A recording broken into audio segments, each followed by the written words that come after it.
But as I said, if you're just buying from the store your potting mix, it's generally not a problem. And then clean pots and tools, we like to scrub off all of our pots and tools and disinfect before using them. And then plant isolation. So we, as I said, 3 feet and below is kind of a more danger zone for dust and water splashes. So we keep our plants elevated on tables. And we also clean our hands and shoes before entering our nursery. And then monitoring, we will visually inspect our plants and make sure to separate out any plants that are dying. And then we also do a Phytophthora testing with pears. So the Phytophthora spores are attracted to the surface of the pear, and that can then be tested for Phytophthora, which you don't have to do at home, but it's kind of a fun thing to do. So, so the pear will attract the Phytophthora spores, and it'll kind of create these like soft lesions on there, and then you can visually see if there's Phytophthora, and then we'll also send it to a lab to be tested. I stepped on the cable here.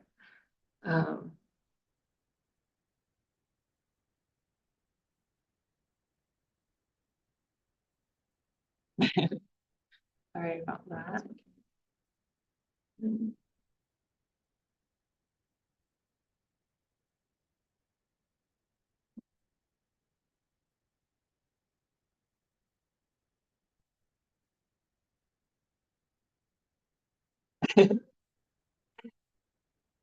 Oh, there we go. Okay, awesome.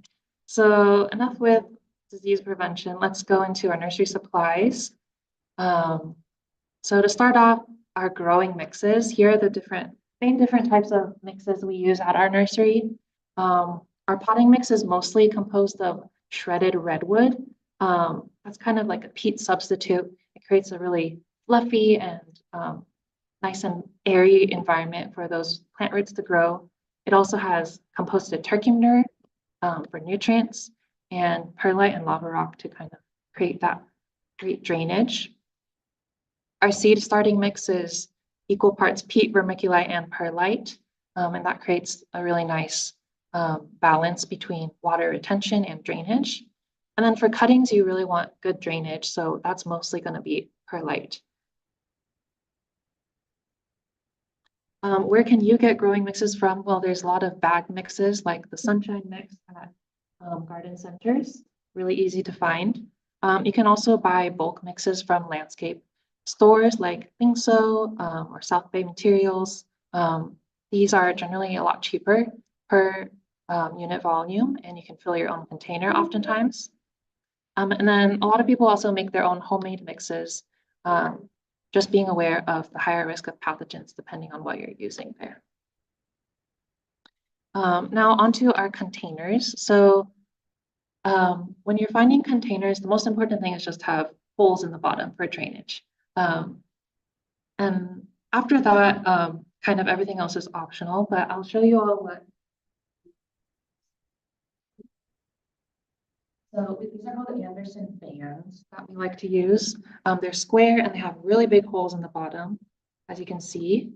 And the square shape kind of helps to, oh no, have a power cable. Thank you, Vivian. Let me just turn down brightness.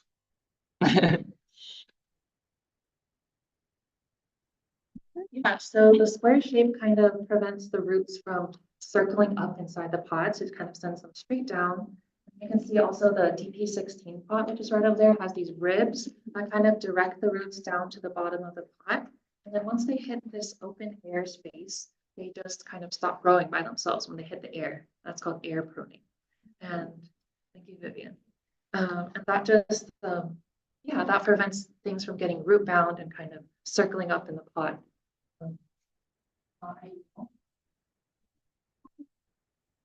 These are called the Anderson fans, that's the brand. But honestly, for your home nursery, you don't really have to worry too much about the exact container. I would just use whatever you have lying around at home, and that'll work just fine. So when you moisten the soil, it'll kind of pump together. It'll get a little bit warm up, but it'll stay in. Yeah. And then other containers you'll need, you can use plugs for starting seeds or flats, which is what we prefer. And that, like this. You also want a hole in the bottom, just a little plastic flat. You can also use like cookie containers or tofu containers, anything you have lying around. Just poke some holes. I like flats because the seedlings can kind of spread their roots out throughout, and then you can leave them in there for quite a long time. And they'll last longer than plugs do. And then, of course, you'll want to water your plants. Container plants can dry out much more easily than plants in the garden, so you'll want to water them a lot more frequently. In the summertime at our nursery, we water like every other day or so with our automatic irrigation system. And then we also hand water to make sure we aren't getting dry spots. Tools, really simple: gloves to protect your hands, plant labels, and then chopstick. Chopsticks are great for prying out young seedlings. And then you also want growing areas, of course. So at our nursery, we have shade houses. This is really important for keeping plants out of direct sunlight because that can really cause them to dry out really quickly and also just fry in the hot sun, especially in the summer. So that's where most of our plants live throughout the year. And then we also have greenhouses for storing young plants in winter to protect them from frost and cold, to just give them a boost early on in the growing season. You don't have to build a whole greenhouse at home. You can kind of use any old plastic container to kind of make a mini greenhouse, or even plastic bags. Also, great, and just like put them on top of your plants, like some little greenhouse, or like these other plastic containers with nice like tight fitting lids. These are crazy.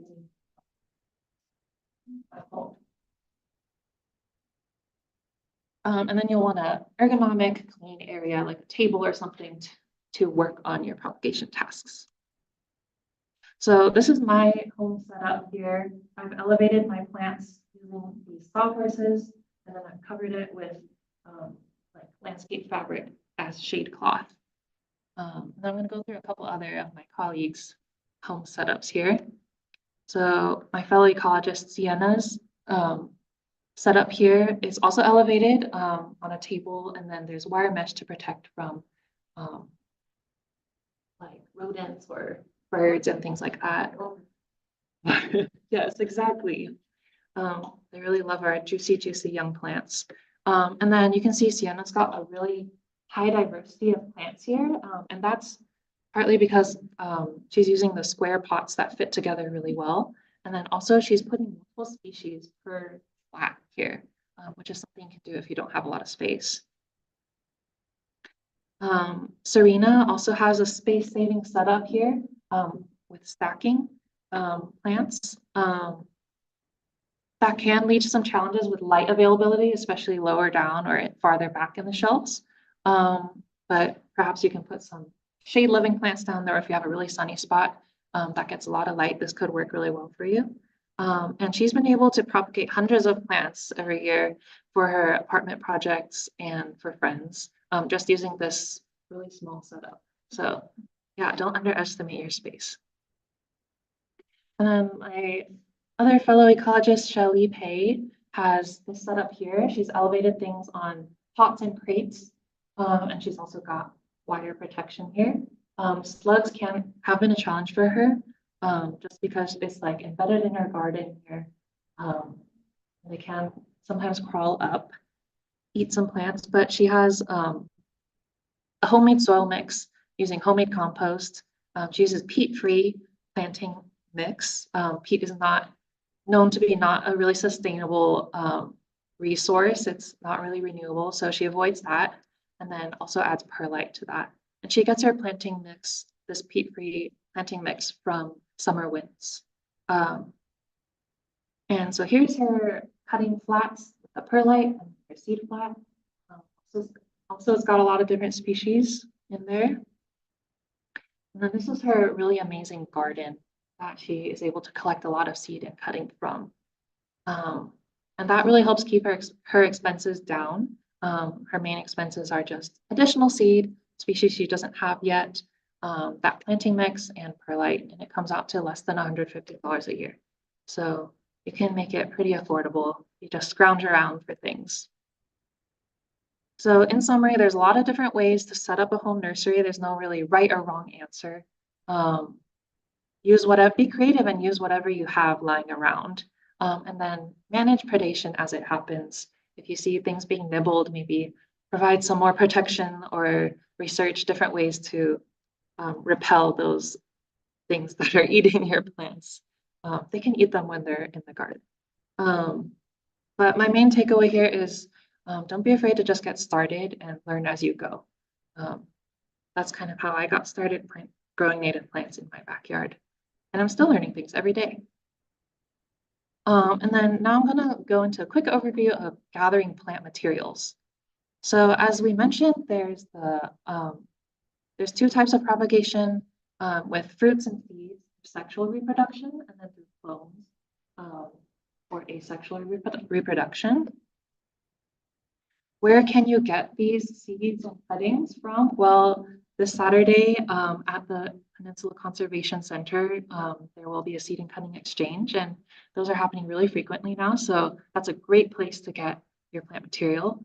You can also buy from a lot of nurseries. They'll sell seeds or online stores or bulbs, things like that.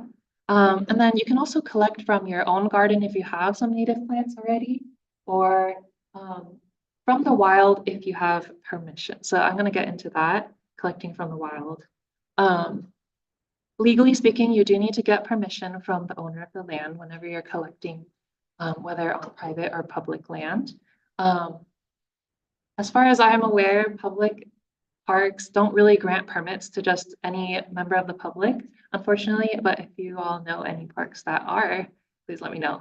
And then private landowners, of course, you can get in touch with your friends or your neighbors or anybody who might have some nice plants that you can collect from. And then even if you have legal permission to collect, it's important to do so ethically without over harvesting. So try to only harvest from healthy stands with multiple individuals so you aren't destroying a native plant population. And there's a lot of rules of thumb out there, but one rule of thumb is to just take 5% or less of the available seed or plant material, just so they can continue on and not be destroyed by your collection efforts. And then one other consideration is genetic diversity. So when we're growing for restoration, we like to collect from as many plants as possible to give our plants greater genetic variation. That way, when we planted the plants out into our restoration sites, they'll be more adaptable and resilient. If you're only growing a few plants for your house or your own garden, you don't have to necessarily think about this as much, but it's still good to keep in mind, especially if you're growing for maybe other people. Yeah, so in summary, try to keep your home nursery clean as much as possible. Use those isopropyl alcohol or bleach commonly found at home to keep things clean. Use what's readily available and be creative. And there's a lot of sources of native plant material out there for you to collect. Okay, onwards to seed propagation. This is going to be a really quick overview just to get you started. So we're going to talk about collection, cleaning, treatment, and sowing. So first, before you collect, you need to know what the fruit and seed looks like. So I like to use iNaturalist. It's a great website of observations of different organisms. And on the species pages, you can filter for fruiting, and that'll let you see what the fruiting plants look like. And then there's also this great website by the California Botanic Garden that has seed photos of a lot of different species. And that can help you kind of get familiar with what the actual seed is in the capsule, which is surprisingly difficult to figure out sometimes. Yeah.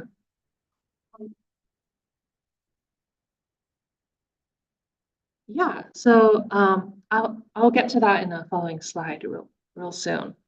And then there's a lot of different types of fruits out there, but I like to categorize them this way in my mind.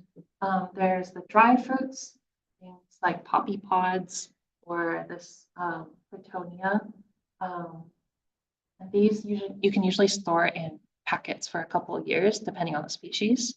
And then you've got your fleshy berries or other fruits that are, yeah, kind of wet, and you don't want to store these for long. You want to treat and sow these pretty quickly. And then we have nuts, things like acorns and buckeyes. You also want to handle these pretty quickly as well. So with regards to your question about timing, you do want to observe your plants that you're collecting from. So with dry seeds, well, with any seed, any fruit, they will change color typically as they ripen. So you can see the Platonia is turning pitch black as it gets ripe. Blackberries, of course, turning dark purple. And then our acorns will turn from green to like a brown color. And you can also test just by kind of trying to pluck the fruit off from the plant. If it comes off easily, that usually means it's ripe. Yeah.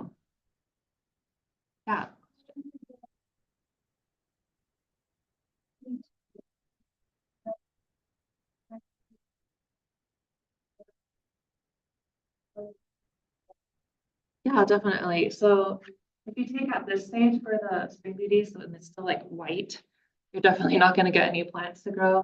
In the intermediate stages, it's kind of like it depends on the species a lot of times. Yeah, sometimes you won't get anything, and then sometimes it'll be just fine. It'll ripen on its own. It's really species dependent, and you kind of have to experiment. There's not a whole lot of documentation available, I don't think. But yeah, if you get it when it's like a really ripe stage, then you know you're fine. One thing you can do if you aren't able to collect or go back when it's ripe is put some cloth bags on your seed pods, and then they'll kind of just release themselves into the cloth bag and you can return to pick them up. And then iNaturalist also has these really handy dandy phenology graphs or plant stage graphs, and that tell you which months things are fruiting in typically. Okay, now let's get into how to clean seed. So yeah, there's different methods for different kinds of seed. So I'm going to do a quick demo here of cleaning dry seed. So I've got here some lupin seed. You can see the seed pods here, and there's still some seeds trapped within. But a lot of it has already fallen out. So we've let this dry sitting in a tray and kind of covering it, or just like a paper bag on top and dry out. And once they're dry, take them out like the bag or tray and then kind of crush them up. So we use this little crushing mat here. This one spreads itself here. You can see a lot of the seed has already come out, but there's still quite a bit in the pods themselves. So we start out by using our crushing device. And in this, you can find any old piece of wood or something. Or you can do this in a bag, like a sturdy paper bag, and crush it with your course. So I'm gonna crush this to release all the seeds.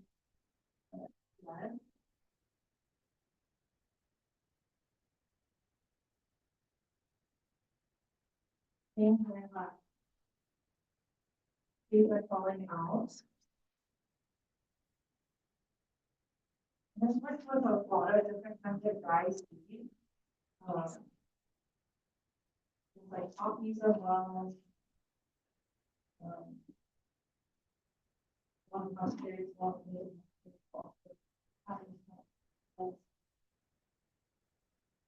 So once it's kind of crushed up, normally I might do some more cooking, but I'm just gonna go ahead and use this right now for the demo state. And then you want to kind of crush it into a bowl here. So crush everything in here. And I'll just do this portion of this.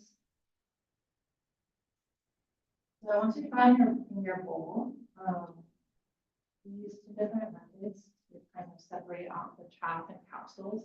So we've got sifting and winnowing. So with sifting, you kind of just get an old sieve or colander type thing, and just pass it through that. So if you have, you can see the smaller chaff is falling through here. And then if you have larger size holes, you can select one that's just bigger than the seed. Seed will come out. They can be on the bigger pieces. So that's an option. And then another method that we like to use is winnowing. And that is basically just using the power of the air to lift away the lighter material. So I'm going to do a little bit right here.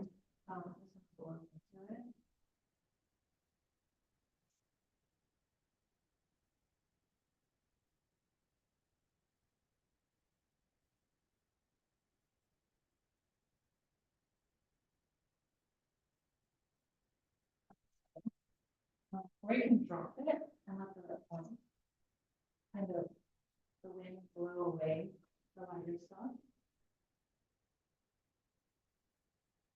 As you can see. And then you'll end up with semi-fade seed. The important thing is you don't have to get it totally just sowing in your own garden. It's mostly just to make it easier to sow so that you don't have a whole lot of material to rot along with your seed.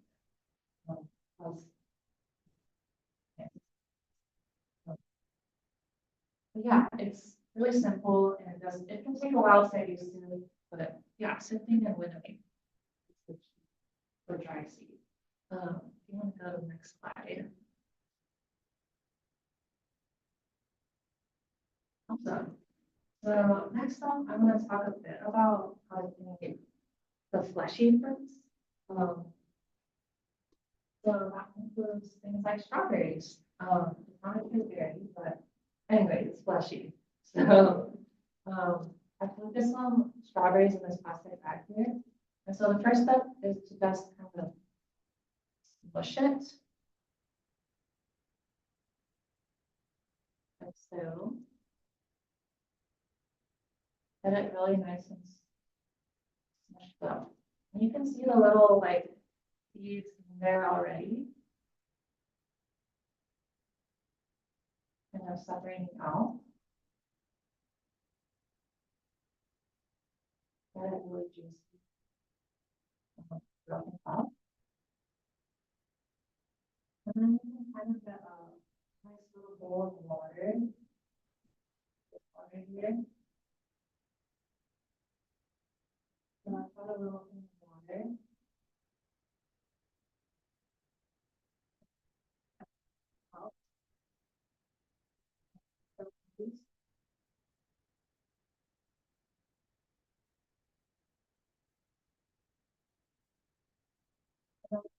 Here's another kind of sieve type thing.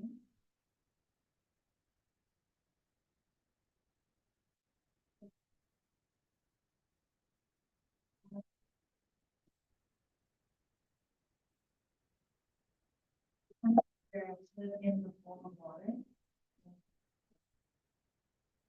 Dump your seed out here into the water.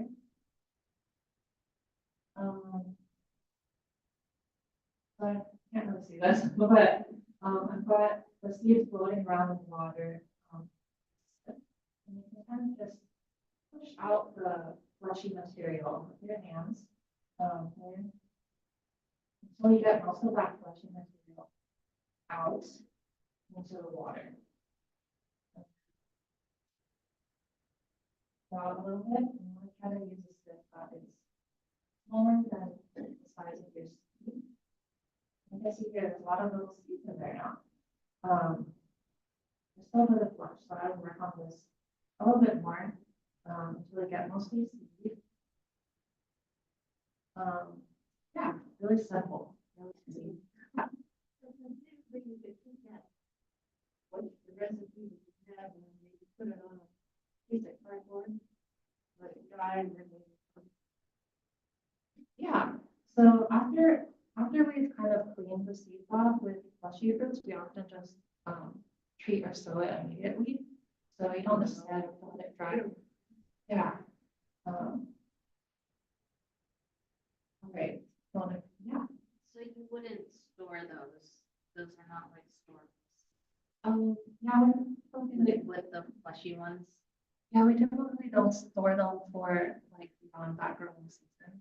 We will treat them though, so I'll discuss some of the treatment methods, which involve storing in the fridge, but yeah, we don't really save them like really dry seed. Yeah, so the next step is disinfecting. We usually do just that we did.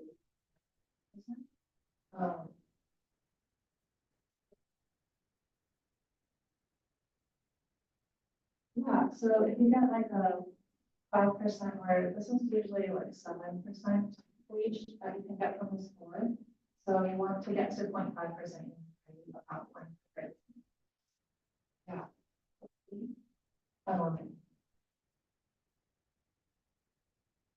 And yeah,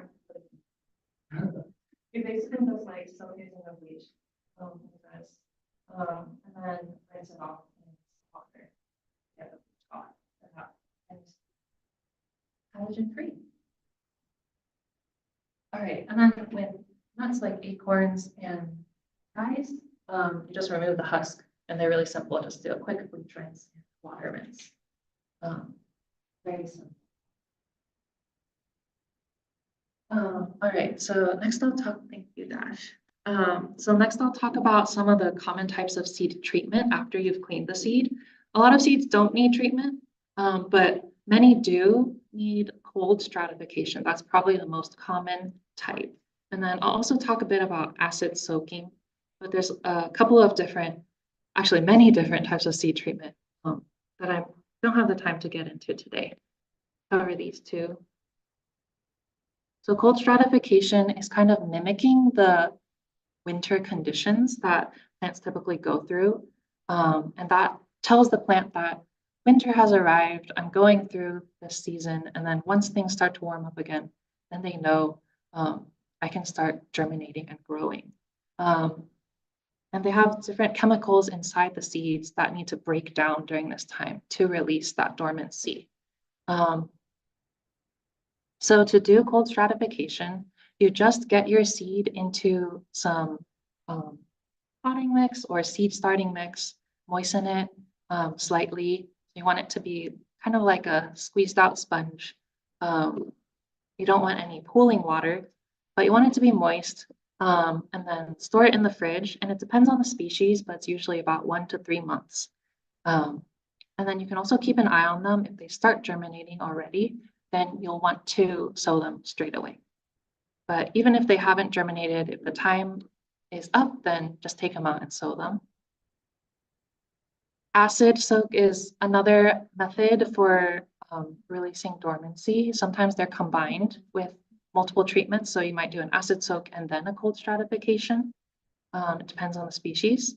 But with acid soaks, we just use hot coffee at our nursery, which is pretty acidic, and it mimics kind of a bird's digestive system.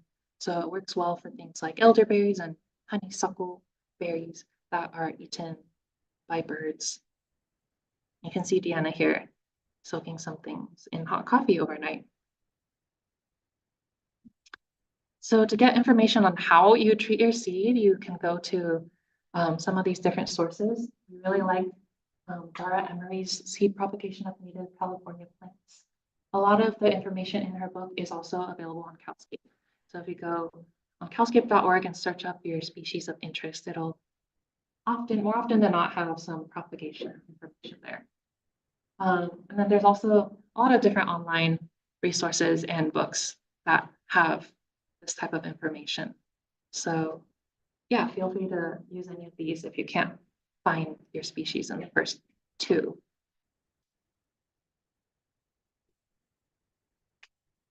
Awesome. Yeah, it's a really great resource. And then different methods of sowing seed. You have direct sowing into the ground, so that works great for things like acorns, buckeyes, and also annual wildflowers. The thing is that typically has a lower survival rate. So we like to do things in plugs or flats. With plugs, as I mentioned, they can't really stay in that little tiny container for long. You'll have to plant them or upsize them pretty soon. Whereas with flats, you can kind of keep for longer and kind of take chunks of seedlings or cuttings out as you need them and propagate them. So we like to do that. Now for sowing, here's some tips on that. Spread the seed evenly on the surface of the soil if you're doing a flat, or you can put anywhere between 2 to 5 seeds per plug, depending on how viable your seed is. And generally, we will cover the seed to a depth of usually around half to 1 times the width of the seed or so. Although there are certain plants that require being sown directly on the soil surface or they need a bit more light. So check your seed propagation protocols that you've looked up and follow those special requirements if needed. Then you want to keep it watered and moist until they germinate. You don't want it to dry out too much, especially in that young stage when they're just starting to germinate. And the germination time will vary a lot by species. Some will germinate within a few days and others might take a few weeks. Or if you didn't do cold stratification and just sowed in winter, it might take like the whole winter before they come up. So in summary, when you're collecting seed, pay attention to the ripeness and then clean and treat your seed as needed before sowing. All right, on to clonal propagation. So I'm going to talk real quick about cuttings and divisions. There's a lot of different kinds of clonal propagation beyond this, but this is just the most basic stuff you'll need to get started. So the easiest form of cuttings, which is basically just taking a branch off of a plant and rooting it, is to just stake the cutting directly in the ground. So we do this a lot with riparian species like willows and cottonwoods, where we just cut a branch of willow off, usually like a pretty thick branch, like 1 to 2 inches in diameter, and then we'll take roughly 1 to 2 feet of that branch and just stick it straight in the ground, about half the length of the stake. And yeah, do this in winter when it's cold, rainy, and wet, and those roots can really get established. And hopefully come spring, you'll see some little leaves budding out. And there's also a couple other species that this works really well with. But honestly, you can experiment and try with anything. It doesn't hurt to try. We also like to do cuttings of spreading ground covers and vines like yerba buena, and strawberries, and Dutchman's pipe vine, and there's others as well. So I'm going to do a quick demo here of how we propagate spreading ground covers. So I'm going to use this flat Costco tray. And I've got some strawberry runners that I collected. So you can see they're making their little baby plants all along the stem here.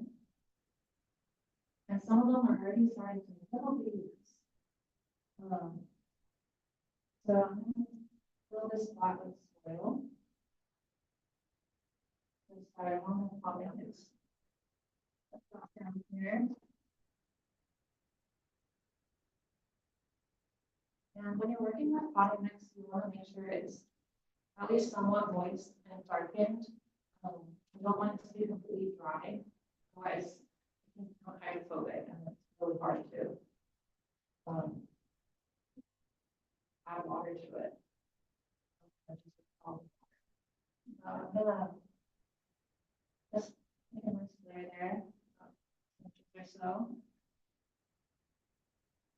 And then you kind of just take your runners and lay them flat on the surface of the foot.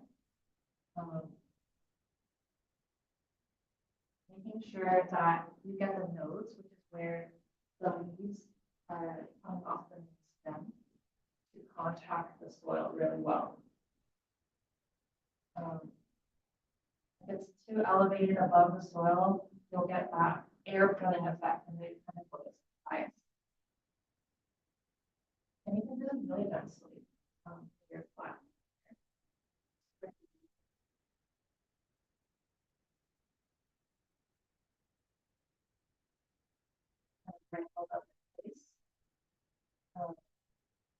And then after that, you can add another light covering of soil just to make sure they're really contact with soil surface.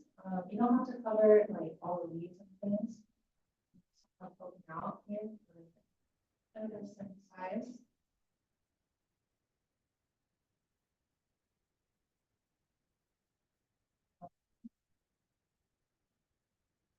That. Yeah, super easy. And then you'll want to water this in really well. They're going to be more vulnerable to drying out in their early stages, so you might want to cover it with something to keep it humid or to keep it in a slightly more humid place for the first 2 weeks or so, roughly. Yeah, I would probably put, there are some holes in here, but I would probably put some more so it doesn't get overly humid and start rotting. Yeah. And then you also don't want to keep it too sunny in the spot, otherwise it'll also kind of dry out very easily. So keep it in your shady area of your home nursery. Yeah, and these root really quickly on ready to upsize, which I'll talk about in a bit. Yeah, do you want to go on to the next one? Yeah, so cover the layer of potting mix. Go on. And then you can see images here of the roots forming after 15 weeks or so. You just separate them out and upsize them. Okay. Now onto woody cuttings with woody shrubs. So these work really well with stages. As well as sticky monkey flower and a couple others. A lot of manzanitas are also great to propagate by cuttings, especially the ones that are burl formers. The burl forming ones can be more difficult. But the non-burl formers like this, those pungents, is really great for making cuttings on it. So I'm going to show you how to do that. So first, choose a nice healthy branch with many side branches. So that'll let you get more cuttings out of one branch. You want to bleach and rinse them first. So yeah, I'm not going to demonstrate that again, but really simple. And then you want to make your cutting. So you like to have at least 1 or 2 nodes below the surface of your cutting, and then 1 or 2 above. So you can see this example has 3. Ideally, we want to have 4, 2 above, 2 below. But sometimes the nodes aren't really that dense on the stem. So the node is where you can see there were leaves coming off here, and there's also little buds here at each node. And that's where you'll get the roots forming. So you want to make at the bottom of your lowest node, you want to make a diagonal cut. That'll give it a lot of surface area for those roots to form. An alternative is to advance to do a heel cutting. So if you just saw that motion of take your side branch and kind of just tear it off. Like so, and then you get a heel cut. That gives you a lot of surface area. Those kind of work really well for cuttings. Yeah, and then after that, you'll want to remove the larger leaves. So I'm going to demonstrate here. I'll stand kind of my pruners real quick with this acetopol. So you can see there's quite a few nodes on here already. You can see the little leaf stars where the leaves were. So I'm just going to cut this top part off. I might be able to make this top part into another cutting. But you can remove some of the larger leaves. There's a lot of wire, so you don't have any roots on. And you can also remove any flower buds. I see a little flower bud here. So it doesn't put its energy into the flowering. So now I've got a nice cutting. Yeah, dip into rooting hormone. So we use dip and grow, which is a liquid rooting hormone. There's also powder type ones that work well as well.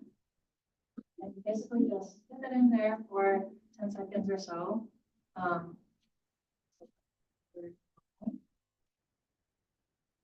going to pick it out. We have got a little cutting flat, a little cutting already in there. Yeah, and you just stick it into the flat with the perlite all the way to the bottom of the flat. And you want to try to get those 1 or 2 nodes below the surface to start rooting. And then if you're doing this in winter, which is really the best time to take cuttings, then you want to keep it in a nice warm place. So you might look for like the top of your fridge, for example, is a nice warm spot, or you can get a full-on heating mat. But yeah, you want to keep it in a warm spot for the first 2 weeks or so. And then you can also cover it to keep the humidity in. I would post this first, so there's a house for your cuttings. Yeah, especially in those first 2 weeks, they're going to be more vulnerable, similar to the runners. And then after like a few months, well, with stages, they're like rooting really fast, but with manzanitas, it can take a bit longer for them to root. So you kind of under your flat, you can see if there's little roots coming up. And once they've rooted, you can upsize them, which I'll talk about. Cool. Thank you, Josh. So another type of clonal propagation that we commonly do at our nursery is divisions. So division is basically just splitting one plant into multiple plants. And that works really well with clumping species like irises and sedges, as well as rhizomatous plants, things that spread via underground stems. And then there's also plants that produce bulb offsets or bulb-like offsets underground, which we'll get to. So to make a division, I'm not going to demonstrate this, but you can see pretty clearly this rush here that we're dividing. You take your plant out of the pot. If it's got really dense roots that really don't want to be pried apart, or if it's like root bound, then you can cut off the bottom of the roots to kind of free it up. That works really well with brushes. And then carefully divide that plant into several different pieces. And you want each one to have its own little root system and shoot system. And then there's also a lot of plants that form underground offsets. So things like our Mariposa lilies and also our true lilies, they'll form these scales that break off. And when the plant is dormant, you can separate those offsets and propagate each one of those into its own plant, its own little pot. Yeah, so I already talked about that. So in summary, a lot of plants can be produced really easily asexually. You just have to provide the right conditions for those cuttings or divisions to grow and root. So final section here. upsizing, young plant care, and installation. So I'm going to show you all how to upsize a plant real quick.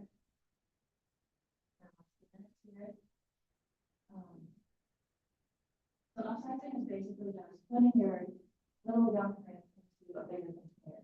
It's more space to develop. Before you plant it out. So I'm going to take my little plants here, and as I mentioned earlier, make sure it's a little bit moistened, wet. And I'm going to use this little pot.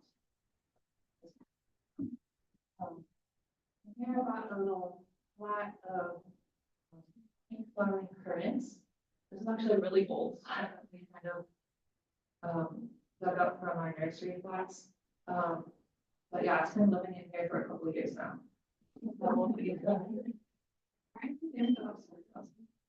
So you can take the whole thing out, or you can like pry individual plants out with your chopsticks. I'm gonna go in this big one right here on the side. I'm gonna just gently squeeze the roots out. See, I didn't really water this root, so it's dry and easy to work with.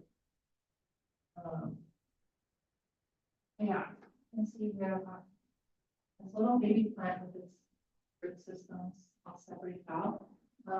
Some plants are more sensitive than others when it comes to handling of the roots, especially things like milkweed, really sensitive. Well, a lot of plants can take some beating up. So, like the currants, they're usually not as sensitive. Right? Some roots, it's not a huge deal. And then to upsize, you kind of want to here.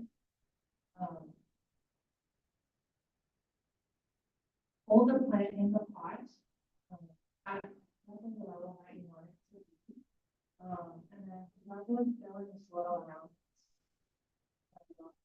Fill in the soil here.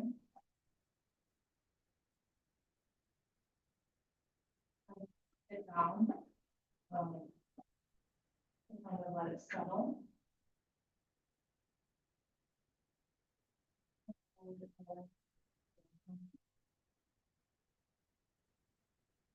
And you want where the roots meet the stem to be at the soil surface level. If you plant it too deep, you can cause rotting in the plant. If you plant it too high and expose those roots, they might dry out. Okay. And then when you water this in, it's also going to kind of subside. So you might have to add some more soil. Make sure you cut it down good well.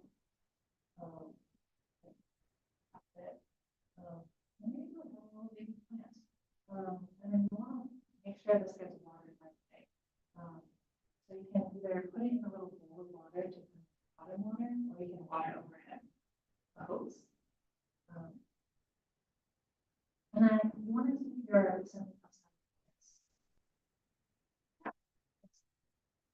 in an area that is shaded. Because in that early stage, like with our cuttings, they're going to be more vulnerable. And then you want to keep it at mild temperatures, so nothing too hot or too cold. If you're doing this in winter time, or when there's still frost, you might want to cover some of your recently plants with like a frost cover or frost blanket on those really cold nights, or put it under an awning or something that doesn't get super cold. And then, as I said, you want to water it in. And then we typically don't really fertilize our plants at our nursery, just because we have that slow release composted turkey manure, which is really great for slowly releasing nutrients over the months. And we also typically just plant our plants within that year, so we don't really hold on to a whole lot of plants. But if you are holding on to plants for a couple years, you might want to give them a boost of nutrients. And to do that, we often use fish emulsion or kelp type products. There's also a brand called Sustain that a lot of restoration nurseries use, and that's just like a little granule that you sprinkle onto the surface of the pot to give them some nutrients. And then finally, of course, you want to install the plants that you worked so hard to propagate. So you all are native plant experts in this room, know that it's best to plant during the rainy season, November through February. And then I'm not going to get a whole lot into planting plants. There's a lot of resources online for that. Top tips are plant so that the crown of the plant matches the level of the surrounding soil, similar to when you're upsizing. You don't want to plant it so low that it kind of pools water and causes rotting, but you don't want to plant it so high that the roots get exposed. Some people do like to plant a little bit elevated for those plants that like a bit more drainage, which is also an option if you have like a really dry loving plant. But you don't want to go too high. And then definitely water your plants in really well, especially in that first 2 weeks or so to get them established. And then of course, during that first summer, you'll want to water it through that first summer as it gets established. So in summary, upsize your young plants into larger containers and provide the right conditions for them to grow. And then once they're fully rooted in their pots and the rainy season arrives, then you can install them into the ground. And hopefully in a few years, you'll have an amazing blooming garden to collect seeds from, to give away, or cuttings to give away to your friends or to the seed and cutting exchanges. So to learn more about some of the resources again, there's plenty of other manuals and books out there as well that are available for you to look at. And then there's also a lot of other ways to support ecosystems beyond just propagating native plants. Of course, you can support your local Native Plant Society chapter or volunteer with us at Grassroots Ecology. And I also want to encourage you to learn about Indigenous tribes and what they're doing to steward native plants. And if they have any volunteer events or ways you can contribute financially or otherwise, feel free to learn more about that at their websites. So yeah, thank you all for listening through all of that. We have a little bit of time for questions and comments. If there's anything that we didn't cover today that you have questions about, you can reach out to nursery sales at grassrootsecology.org, which will go to our nursery staff. And during this time, also feel free to share your own propagation tips if you have them. Yeah, go ahead.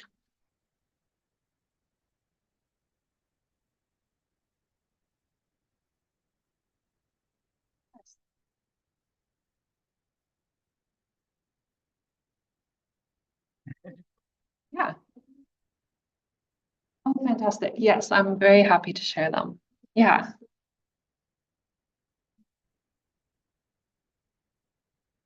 Awesome. Yeah. Yeah, of course. Any other questions? Yeah.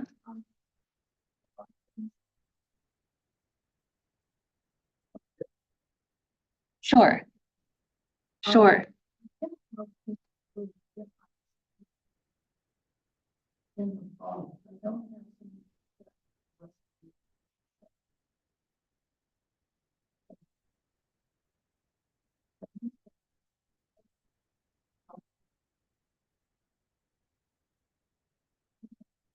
some. So, but then when I plant them up, pop them up, I don't have 100% success in taking plants down. Sometimes some of those don't make it seem like they grow. Is that what would be the cause of this? Well, at our nursery too, that happens as well. It's perfectly normal to not have 100% success rate. You can look into maybe making sure your material is clean. Diseases could be an issue, especially if you have like material that has pathogens in it already, and then you add on those like, wet conditions, then that will compound the pathogens and let them really proliferate in there. So yeah, try to keep things clean. then you might want to like steam a batch of perlite or your cutting mix or other mixes. And yeah, you don't want it to get like overly wet as well, like you said. And then those cold winter temperatures can be kind of difficult for a lot of young plants. So maybe keeping them in a bit of a more sheltered location during the summer as well. You don't want it to get too hot. So yeah, those are a couple of things, but you'll never get 100%, which is normal. Yeah, thank you. Please. So what we use for sticking plants, we use half sunshine mix number 4 and half perlite. So it drains, it's very quick draining. Like right now, we're sticking a lot of salvia.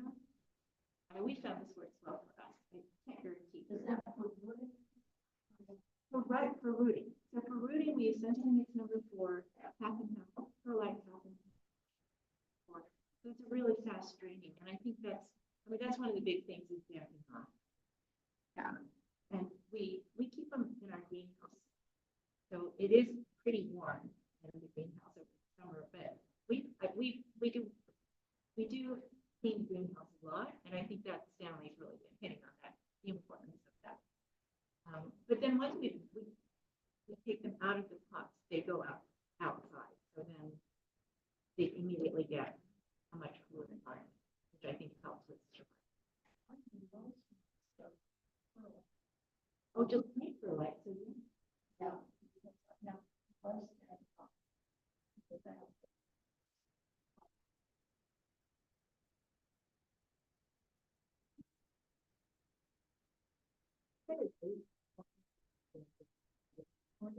Ace hardware? I guess passive hardware. Yeah. Okay. Yeah. But number 4 is the one we use. They have many different ones. Yeah, I think you can even get it. Okay. Yeah. So my comment is I am pretty laid back. I have an area of my garden that's pine shade, and but I noticed this year. But what I have to watch is a springtime bloom in the country. Because this year I did use a bunch of cuttings because it got very wet and it got cold. And so I had a autumn harvest. Oh, it was very good, fine. Still pretty. Oh, It happens. summer. Yeah.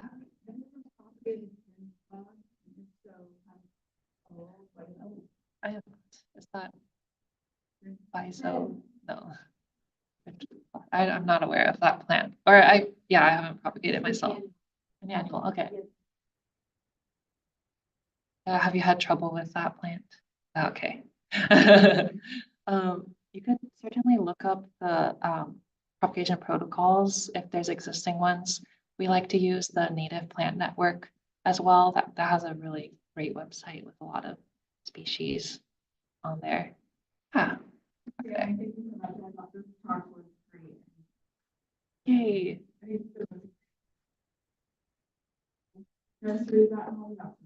Oh, nice. What is the, what would you say is the hardest part of having?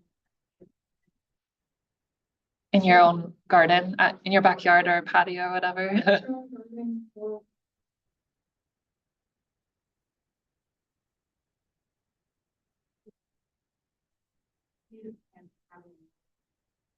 Totally. Let me think about that.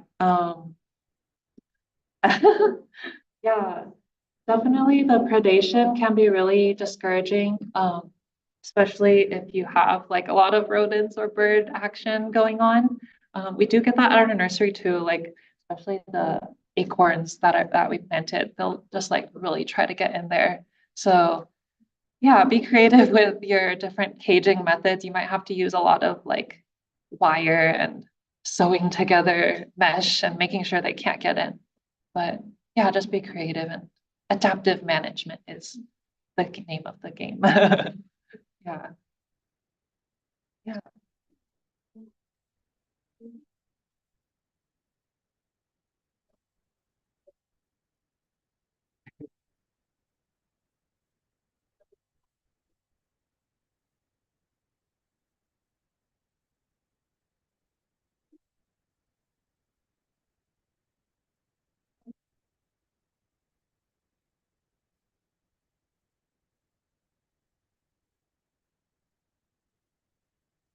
Oh, no, you don't have to. Yeah, you can just let them self-sow. Yeah, that's definitely an option. Sometimes things don't necessarily self-sow that readily, so in that case, you might want to propagate, but yeah, letting it self-sow is a fantastic option as well. Do you have any advice for transplanting little volunteer seedlings that have appeared in the yard and get these plots or even better places? Because, I've got some coffee berries, and some baby toilets that have shown up. I'm so thrilled that they're there, but they can't stay there. So how do what's the best transplant practice? Yeah, totally. I don't have a whole lot of experience with that, but I'd say like maybe try to pick a cooler day to do it when plants aren't so stressed out. And then you want to dig out as much of the root ball as you can. If you're worried about like that soil introducing pathogens to your growing area, you might want to like rinse off the dirt and then you can do like a bleach rinse and then a rinse in water before potting it up, which is, yeah, that's an option if you're worried about that. But yeah, not necessary. You can just pot it up as well. Yeah. We have a lot more.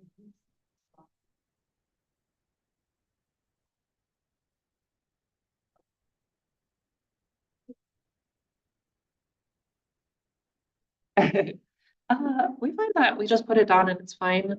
If there's like some really big leaves, you could like pluck them off because they do evaporate a lot of water, but we are just lazy and just do it and it seems to be okay. Those larger leaves will sometimes just die off on their own and then you'll see like new growth in a couple, yeah, weeks to months. Yeah, exactly. Yeah.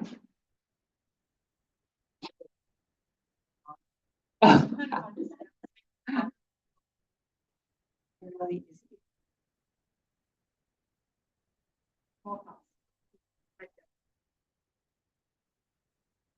Yeah, easy. Oh, yeah. I just wanted to thank Grassroots Ecology Nursery for their propagated plants that were planted out in the back door of the library here and invite everybody to go take a look at. And the site actually is under construction. So please, if you want to practice propagation techniques, take some of the seeds from there now and practice with them.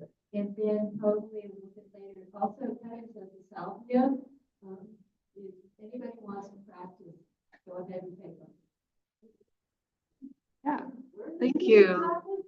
That's part of the library.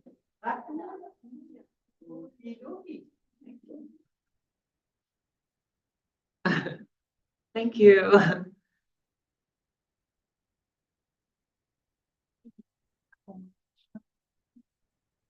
One more question.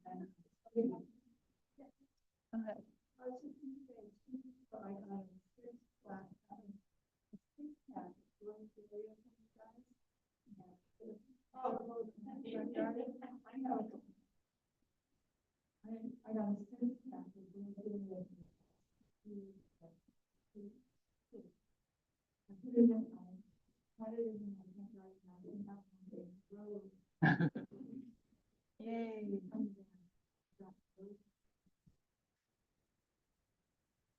That's awesome to hear.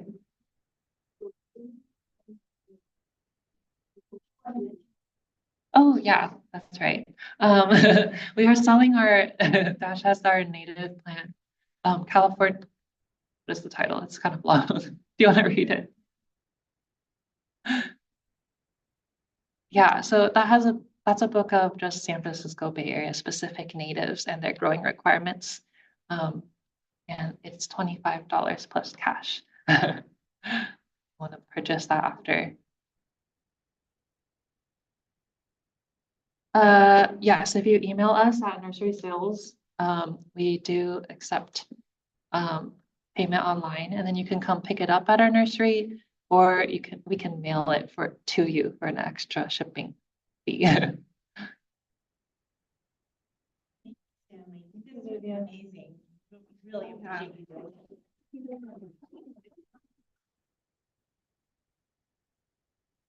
Thank you all for coming. Hope to see some of you on Saturday. We also do have some, presentation around that you want to take around you, as well as mulberry.